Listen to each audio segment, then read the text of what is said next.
Hi, this is Lauren Goldstein from Peace of Mind Counseling and Psychotherapy. I've been having these nagging feelings lately, and I figured out what it was. And the nagging feeling I was having was that I wanted to put one more topic on the online curriculum, and I wanted to put the topic of intuition on. Intuition is important. Intuition is knowing something and not knowing why. And sometimes we don't trust it, and we ignore survival signals. So I want to give you a little information about intuition. The root word of intuition is to guard and protect. And sometimes judgment gets in the way of our own perception and intuition. We, in contrast to any other creature in nature, choose not to explore or even ignore survival signals.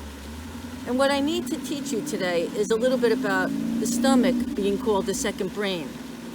The second brain in the stomach is that we found, or scientists have found, that the vagus nerve does dictate chemistry that goes from the stomach, microbes in the stomach, up to the brain.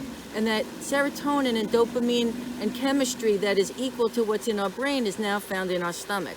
So our stomach is now being called the second brain. So when we say trust your gut, we really mean trust your gut.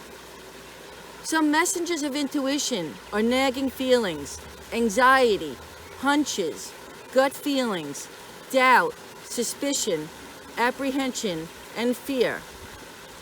And again, when I say the ability to predict, the truth is that you must accept there is no mystery of human behavior that cannot be solved inside your head or your heart using your second brain to dictate a decision.